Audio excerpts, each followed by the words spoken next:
Streaming now from Cron 4, the Bay Area's local news station. Thanks for joining us here on Cron On. I'm Noelle Bello. Our top story all day today has been the Caldor fire as it quickly moves closer to South Lake Tahoe. Heavenly Ski Resort has been evacuated along with several other areas and neighborhoods surrounding the town of South Lake Tahoe. Joining us now with a look is Kevin Coop Cooper with Lake Tahoe Television. Coop, thanks for joining us. First and foremost, most important question, are you and your family, are they safe?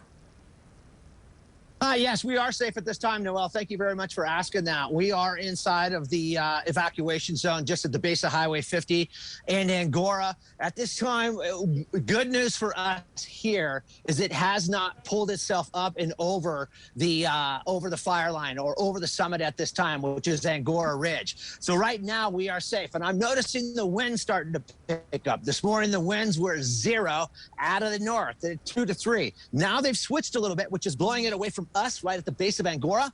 Unfortunately, that's blowing it towards Christmas Valley, and that could be a challenge. We have evacuation orders throughout the entire South Lake Tahoe region, along the West Shore, State Route 89, Homewood, all along Desolation Wilderness, and State Route 88, and Kirkwood Mountain Resort's in danger. So this is definitely a very large fire, very concerning. Definitely. I mean, we have a map of the evacuations. It looks like pretty much every area, like you said, are under an evacuation order. However, there is one area on the map, the South Lake Tahoe area near Lake Valley and all that, that's still under just a warning. What would cause that to be the case? That is right where the Tahoe Keys are. So definitely kind of a wetland area.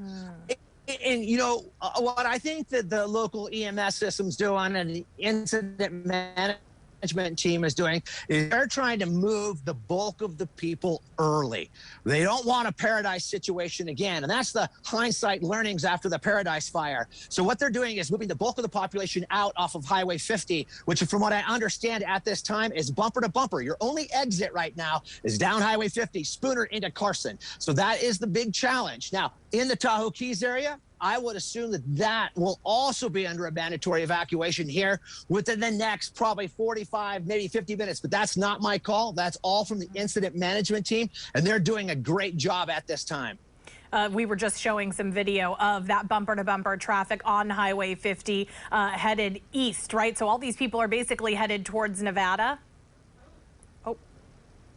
Absolutely. They're headed towards State Line. Then they'll go around the East Shore, and then they'll drop down, which is called Spooner Summit. And they'll either be dropping down into Carson City, or they can go down State Route 28 towards towards Sand Harbor and Incline Village and up over Mount Rose. The easier route is going to be down Spooner Summit, because that's a 2-lane highway. The harder route is going to be the 2-lane road, State Route 28. So definitely a smart family is going to go down into the Carson City area. I do believe with the wind switch, the air quality index down in Carson is much better than it is here in South Lake Tahoe. Though here at the base of the fire, it is not that bad at this time, not nearly what it was just 2-3 days ago, where the air quality index was it was dense. You could not see the trees behind me from the deck here at the house.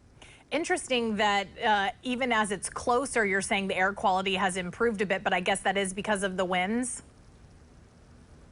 Yeah, great question, Noel, and I assume that's what it is. And I'll tell you that the feeling that I got this morning at 4 a.m. when I got up, came outside, I was up all night long. I was up at 10, 12, 2, and 4 after the evacuation orders, just checking to see if that fire was crusting over Echo Pass and Angora. I didn't see that happening, but when I walked outside, it was eerily quiet, like an eye of a hurricane. Very calm, no wind, very little smoke, and no ash. That's going to change here in the next 24 hours, and we're ready to go. I'm going to wait and watch and see till I see that fire come over the crest, and/or power, water, and gas. And then my family will get out of here safe. And what we'll do is we'll eat grass just like everybody else is down Highway 50 into Carson. And then you'll probably see me in the Bay Area. Well, I mean, talk to me just a little bit about the preparations that you and your family have in place at this moment. Like you said, you say you're pretty much ready. What exactly have you done to get yourself ready and to make sure that you leave your property in the best state possible?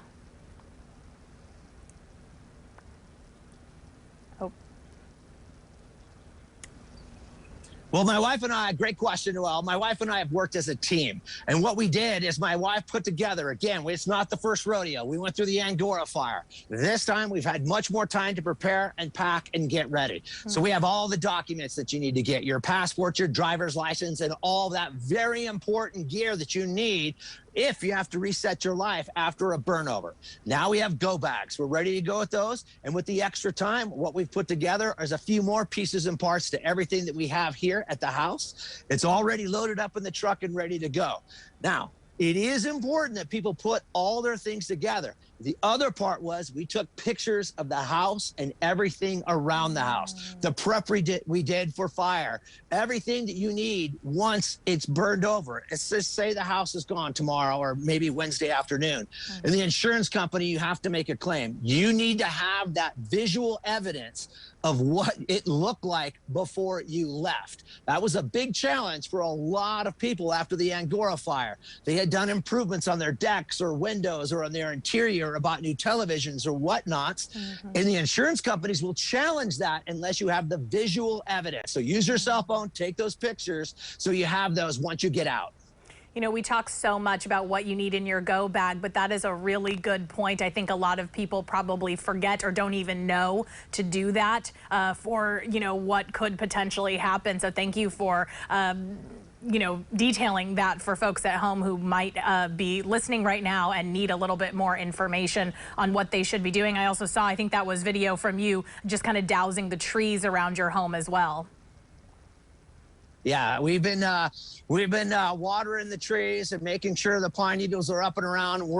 Our neighbor's house is Gene next door here. He lives down in Blackhawk, and we've been in his yard raking, and then Dave's house. So those that are still in the neighborhoods, this is a really tight community. We're all trying to take care of each other, but if there's a certain time that's time to go, we'll have to go, and then we have to wait, watch, and see. It's in the hands of the man or the Dalai Lama, whichever one it's in the hands of. I just hope for the best. We are hoping for the best for you and your neighbors as well. Coop, thanks for all of this information and giving us a look at what exactly it's looking like down there in South Lake Tahoe. Really appreciate your time today. We'll check in with you again, I'm sure, in the next couple hours or several days. Thank you so much. Take care, guys. You all be safe down there. You too. Thanks, Coop.